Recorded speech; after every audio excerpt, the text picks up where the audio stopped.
उत्तर प्रदेश के एक छोटे से गांव बेलगांव में उस दिन अजीब सन्नाटा पसरा था। आसमान काला था, हवा में धूल थी और पेड़ों की टहनियां ऐसे हिल रही थीं जैसे किसी को चेतावनी दे रही हों कि रात कुछ अनोखी होने वाली है।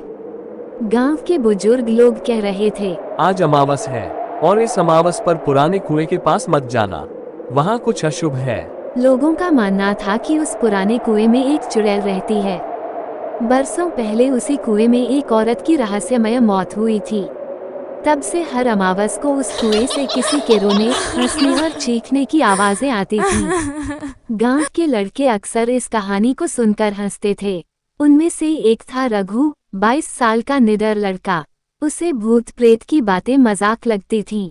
उसने अपने दोस्तों से कहा, अगर चुड़ैल है तो आज अमावस की रात मैं उसी कुएं पर जाऊंगा, देखते हैं कौन डरता है। दोस्तों ने मना किया, पर रघु हंसकर बोला, डरना बुजुर्गों का काम है, हम तो जवान हैं।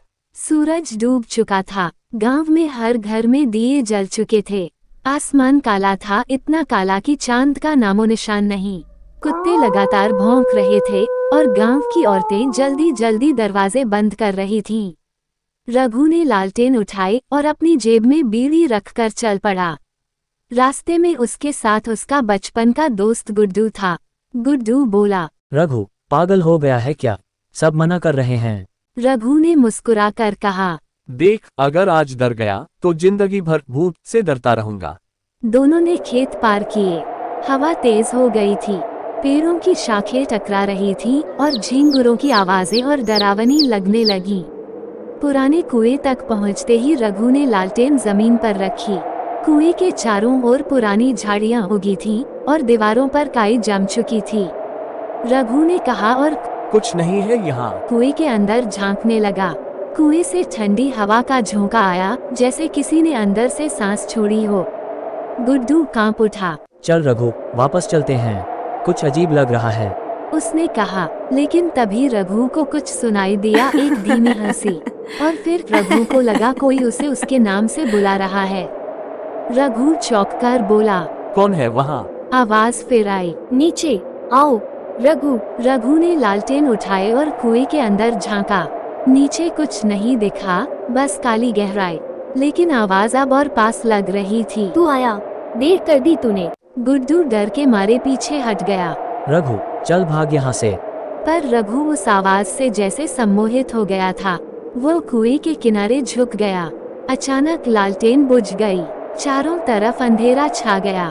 फिर किसी ने उसका नाम फुसफुसाया, रघु अब तू मेरा है। और तभी रघु का पैर फिसला, वो कुएं में गिर पड़ा।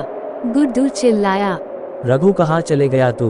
लेकिन नीचे से कोई जवाब नहीं आया। वह गांव भागा और सबको बताया।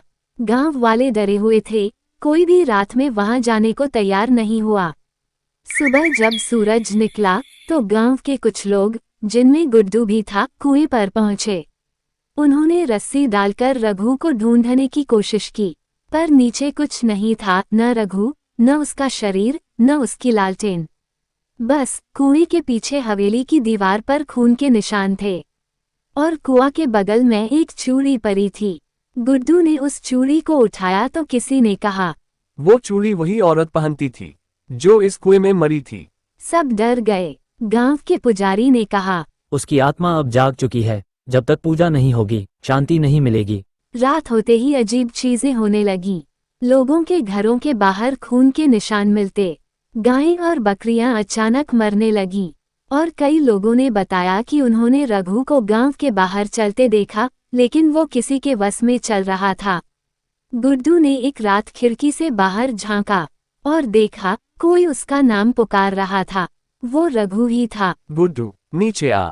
गुड्डू डर से कांप उठा। तू जिंदा है? रघु ने मुस्कुराकर कहा, हाँ, आ नीचे, तेरे लिए कुछ लाया हूँ। गुड्डू के मुंह से आवाज न निकली।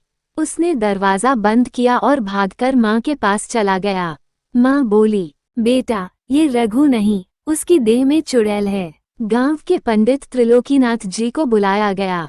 उन्होंने कहा, उस औरत की आत्मा बदले में है, उसे मोक्ष दिलाने के लिए यज्ञ करना होगा, पर उसी अमावस के कुएं के पास। सब डर गए, कौन जाएगा वहां फिर से? लेकिन गुड्डू ने कहा, अगर मैं नहीं गया तो रघु की आत्मा कभी शांति नहीं पाएगी। वे वहां गए और पंडित ने मंत्रों का जाप शुरू किया। रात के 12 बजे रहे थे। चारों ओर अंधेरा था, बस यज्ञ की आग जल रही थी। मंत्रों की गूंज में अचानक हवा चलने लगी। कुएं से वही आवाज आई, रघु, तूने मुझे धोखा दिया। फिर अचानक कुएं से काले धुएं का गुबार उठा। धुएं में एक औरत का चेहरा दिखाई दिया, बिखरे बाल, काली आंखें और नुकीले दांतों। गुड्डू चीख उठा। पंडित ने जल हाथ में लेकर कहा, हे देवी आत्मा, प्रकाश की ओर जाओ। लेकिन आत्मा हंसी। अब बहुत देर हो चुकी है, ये गांव मेरा है। लेकिन आत्मा हंसी।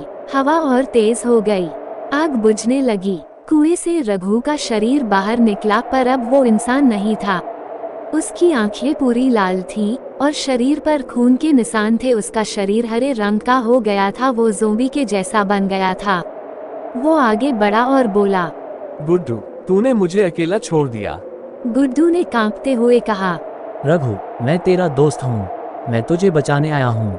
अब मैं रघु नहीं, मैं वही हूँ जो इस कुएं में मरा था। पंडित ने मंत्र पढ़े और गंगाजल छिड़का। रघु तड़पने लगा। चुड़ैल की आत्मा उससे अलग होने लगी। आसमान में बिजली चमकी और जोर की चीख सुनाई दी। फिर सब शांत हो गया। रघु जमीन पर गिर पड़ा, निर्जीव। कुएं से धुआं निकलकर हवा में गायब हो गया। पंडित ने कहा, अब आत्मा मुक्त हो गई है, पर यह कुआं हमेशा अपवित्र रहेगा। सुबह गांव में फिर रोशनी लौट आई। सबने रघु का अंतिम संस्कार किया। गुड्डू ने कुछ दिन बाद गांव छोड़ दिया। वह शहर चला गया। पर एक रात जब वह शहर के कमरे में सो रहा था, उसे फिर वही आवाज सुनाई दी, गुड्डू, मैं लौट आई हूँ। वह कांपकर उठा। कमरे का दरवाजा खुला था और जमीन पर रघु की वही लालटेन रखी थी जो कुएं में गिरी थी। ये कहानी अमावस की रात, भय, रहस्य और दोस्ती की एक दास्तान है जो बताती है कि हर आत्मा का एक अधूरा सच होता है जिसे शांति चाहिए, और अगर उसे न मिले तो वो लौट आती है।